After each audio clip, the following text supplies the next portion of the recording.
If you give an inch, he'll take a mile and then some. After pledging nearly $1 billion in free legal work to Donald Trump to avoid political retribution, some of America's most powerful law firms are now realizing Trump wants more. Shocking, but not surprising. Welcome to the No Spin Zone. Graph's Grievances starts right now.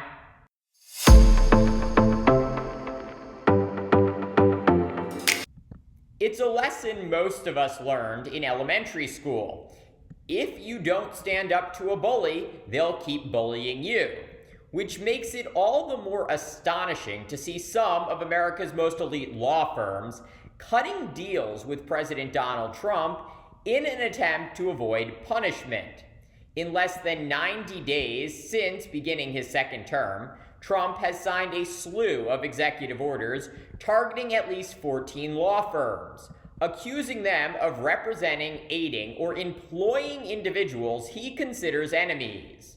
Trump's executive orders are aimed at revoking attorneys' security clearances, restricting their access to federal buildings, and terminating any existing federal contracts with their firms. Legal scholars across the political spectrum say these orders aren't just undemocratic, they're unconstitutional.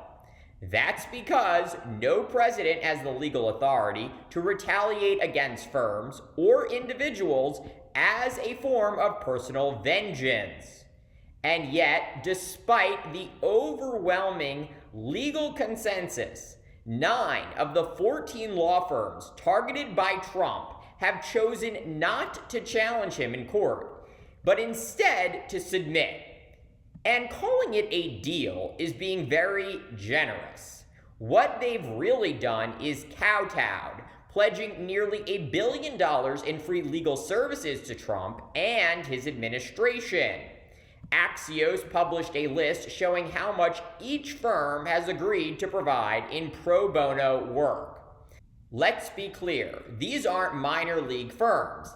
These are the biggest, richest, most prestigious legal institutions in the world, staffed by attorneys who earn millions and who loudly claim to uphold the rule of law and fiercely defend their clients. But when the most powerful man in the world threatened them, they folded fast. And now, of course, Trump wants more.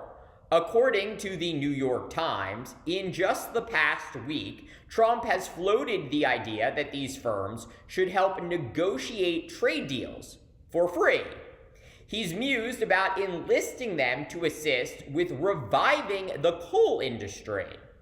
His advisors have floated the idea that these firms should support Elon Musk's so-called Department of Government Efficiency, or even defend Trump allies facing congressional investigations. None of this was in the fine print. This isn't legal support, it's indentured servitude. And what happens when these demands conflict with their paying clients? What happens when these lawyers are stretched between constitutional law and constitutional chaos? Meanwhile, the firms that did choose to fight Trump in court, they are winning.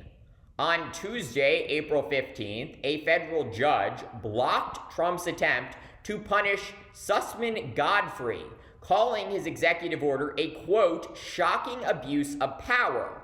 Sussman Godfrey represented Dominion voting systems, targeted by Trump's allies after his 2020 election loss. And they secured that $787 million settlement from Fox News in 2023.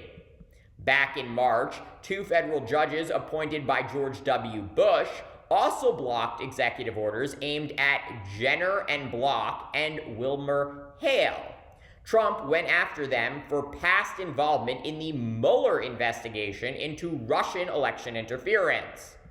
Another judge, this one appointed by Barack Obama, stopped Trump's order against Perkins Coie, which represented Hillary Clinton and participated in election litigation Trump opposed.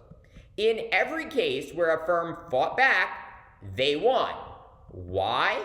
Because Trump's actions violate the First, Fifth, and Sixth Amendments, the very pillars of freedom of speech, due process, and legal representation.